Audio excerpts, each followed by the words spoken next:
Everyone, कैसे हैं आप लोग। आई होप सभी लोग बढ़िया होंगे, मस्त होंगे, स्वस्थ होंगे एंड जबरदस्त होंगे दोस्तों। तो मैं रितु एक बार फिर से आप लोगों के सामने हाजिर हूँ एक नया टॉपिक के साथ। जो भारतीय राष्ट्रीय आंदोलन था उसमें गांधी युग और जो इसमें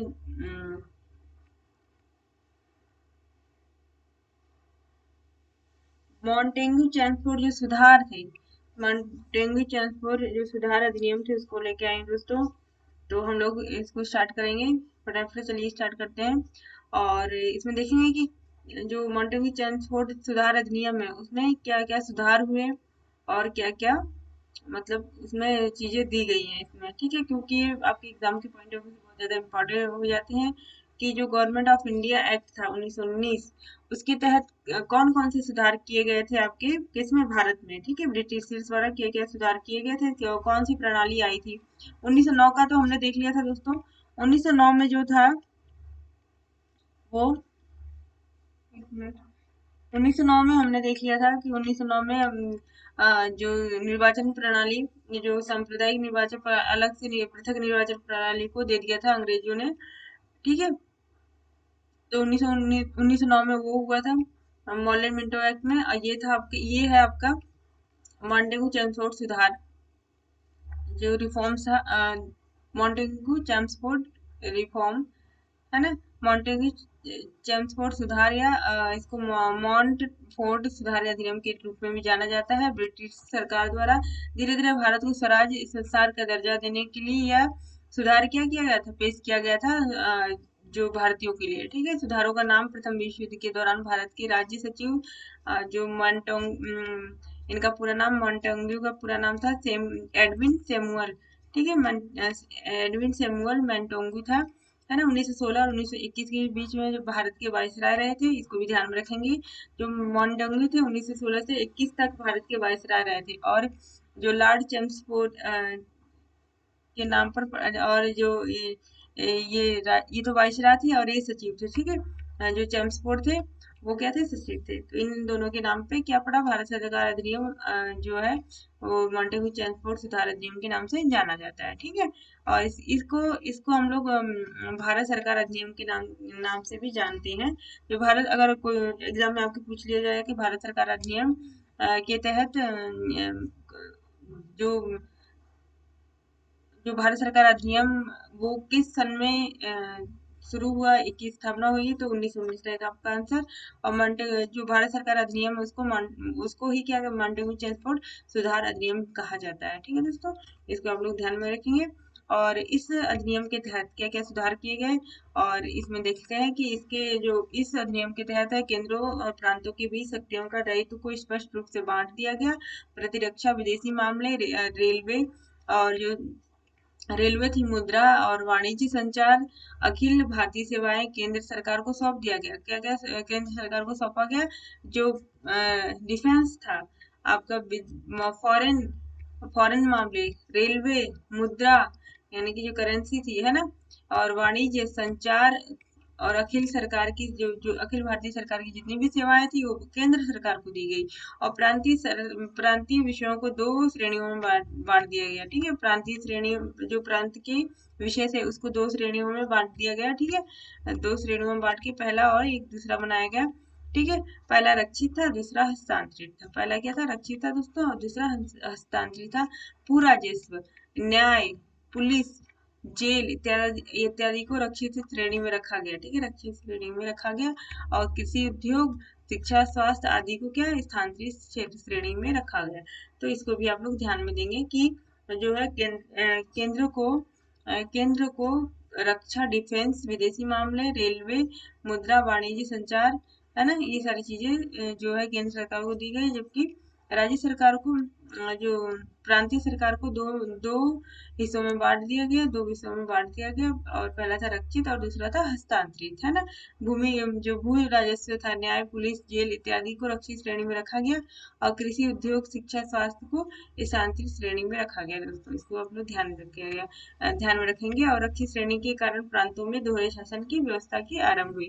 प्रांतों में अगर क्वेश्चन आ गया आपका कि क्वेश्चन ये भी पूछता है एग्जामिनर कि प्रांतों में दोहरे शासन की व्यवस्था का आरंभ किस अधिनियम के द्वारा हुआ? किस अधिनियम के द्वारा हुआ? दोहरे शासन का जो है शासन की व्यवस्था वो आपके भारत सरकार अधिनियम 1919 के तहत जो दोहरे शासन की व्यवस्था का आरंभ होता है। केंद्रीय सरकार, अब देखते हैं केंद्रीय सरकार में क्या क्या है। केंद्रीय सरकार 1919 के अधिनियम के तहत केंद्रीय व्यवस्थापिका में 2 सदन होंगे, है ना। केंद्रीय व्यवस्थापिका में कितने सदन होंगे? 2 सदन होंगे। उच्च सदन को काउंसिल ऑफ स्टेट कहा जाएगा, उच्च सदन को काउंसिल ऑफ स्टेट कहा जाएगा, और निम्न सदन को लेजिस्लेटिव असेंबली कहा जाता था उस टाइम पे, ठीक है। उच्च सदन का कार्यकाल 5 वर्ष का माना गया, है ना, और निम्न सदन का जो कार्यकाल 3 वर्ष निर्धारित किया गया। उच्च सदन के सदस्यों की संख्या 60 रखी गई, निम्न सदन के सदस्यों की संख्या 33 रखेंगे, इसको भी आप लोग ध्यान में रखेंगे, ठीक है।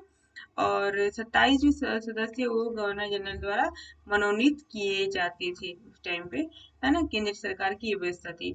और संविधान में परिवर्तन या संशोधन का अधिकार इंग्लैंड की संसद को था। और संविधान का जो भी परिवर्तन करना होता था या संशोधन करना होता था, तो लेकिन यहाँ की सरकार के पास, यहाँ के लोगों के पास उसका अधिकार नहीं था। और इंग्लैंड की जो इंग्लैंड की संसद थी उसी के पास है संविधान का, भारत के संविधान को परिवर्तित करने का अधिकार था 1919 में, ठीक है ना। इसको भी ध्यान में रखेंगे। दोनों सदनों की बैठक बुलाने और निलंबित करने और भंग करने का अधिकार गवर्नर जनरल को था, ठीक है। गवर्नर जनरल को क्या क्या अधिकार दिया गया था? दोनों सदनों की बैठक बुलाएगा, भंग भी कर सकता है, निलंबित भी कर सकता है, ये सब गवर्नर को अधिकार दिया गया था। निम्न सदन के सदस्यों की संख्या 145 रखी गई थी। निम्न जो निचला सदन था उसकी 145 रखी गई थी। इनमें से 103 निर्वाचित और 42 मनोनीत थे। 42 मनोनीत थे, ठीक है दोस्तों। इसको भी आप लोग ध्यान में रखेंगे। केंद्रीय सरकार कैसी थी 1919 के तहत, है ना। नेक्स्ट देखते हैं हिंदवी सदनी व्यवस्थापिका, ये हम लोग बात कर चुके हैं ना। नेक्स्ट देखते हैं प्रांतीय सरकार। प्रांतीय सरकार में 1919 के अधिनियम के तहत प्रांतीय व्यवस्थापिका में 1 सदन था, जबकि केंद्रीय में 2 सदन था और प्रांतीय में 1 सदन बनाई गई। इसे लेजिस्लेटिव काउंसिल ऑफ कहा जाता है, ठीक है। लेजिस्लेटिव काउंसिल कहा जाता था। और इन सभी का कार्यकाल 3 वर्ष निर्धारित किया गया था। कितने वर्ष दोस्तों? 3 वर्ष निर्धारित किया गया था, ठीक है। 3 वर्ष को निर्धारित किया गया था। प्रांतीय जो सरकार थी, विभिन्न प्रांतों में सदस्यों की संख्या अलग अलग थी। 70% सदस्य निर्वाचित होते थे, 30% गवर्नर द्वारा मनोनीत किए जाते थे, इसको भी आप लोग ध्यान में रखेंगे। और जो मनोनीत सदस्य में से 20% जो थे सरकारी और 10 गैर सरकारी होंगे, है ना। जो भी कितने परसेंट? 70% तो निर्वाचित थे, ठीक है। 70% निर्वाचित थे, और इसमें से 20% आपको क्या थे? सरकारी, और 10% गैर सरकारी, ठीक है। मनोनीत सदस्य में से जितने मनोनीत सदस्य ना 30 ये 30% था, ठीक है ना। जो मनोनीत सदस्यों की संख्या 30% थी। 30% में से 20% जो सरकारी होंगे और 10% गैर सरकारी।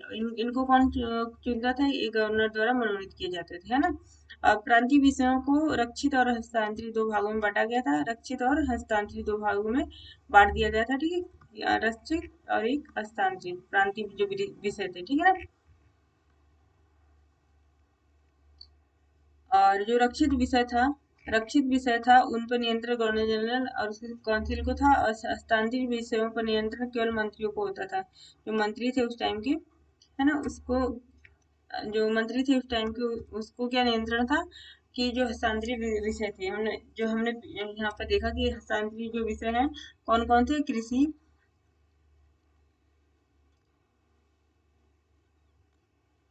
रक्षित विषय न्याय, पुलिस, जेल था। और हस्तांतरित कृषि, उद्योग, शिक्षा, स्वास्थ्य आदि था, है ना। तो इसको ध्यान में रखेंगे। जो रक्षित हस्तांतरित विषय था उसको नियंत्रण मंत्रियों को दिया गया था। इन मंत्रियों का निर्वाचन जो होता था विधानसभा के सदस्यों द्वारा होता था, ठीक है ना। किसी भी विधेयक को प्रस्तुत करने से पहले गवर्नर की अनुमति लेनी होती थी, है ना। और गवर्नर की मंजूरी के बिना कोई भी विधेयक कानून नहीं बन सकता था। तो गवर्नर का किसी भी विधेयक को पुनर्विचार के लिए विधान परिषद में लौटा सकता था। बजट पर सदस्यों को मतदान का अधिकार था। जो बजट था उस पर सदस्यों के मतदान का अधिकार था। इस प्रकार विधान परिषद के अधिकार का सीमित ही थे, ठीक है, जो विधान परिषद के अधिकार क्या थे, सीमित ही थे, है ना। जैसा कि इस टाइम पे होता है कि जो मंत्री हैं वो विधान परिषद के सदस्य होते हैं, और किसी भी विधेयक को प्रस्तुत करने से पहले क्या है, गवर्नर की अनुमति लेनी होती थी। कोई भी अगर कानून बना रहे हैं तो उसको बिना गवर्नर की अनुमति के बिना नहीं हो सकता, है ना, उसकी साइन लेनी पड़ती है, तो वही था उस टाइम पे भी। नेक्स्ट देखते हैं कि जो गवर्नर जनरल की क्या शक्तियां थी। जो वास्तविक प्रशासन की शक्तियां जो गवर्नर जनरल था उसके हाथों में थी, है ना। गवर्नर जनरल जो था भारत के सचिव के माध्यम से ब्रिटिश संसद के प्रति उत्तरदायी था। जो भारत सचिव था, है ना, भारत सचिव उसके प्रति क्या था, उत्तरदायी था, उसके मतलब उसके तहत ही क्या कार्य करता था, उसके अंडर में ही कार्य करता था, कौन, गवर्नर जनरल। और यह भारतीय जनता के प्रति नहीं था, ठीक है ना।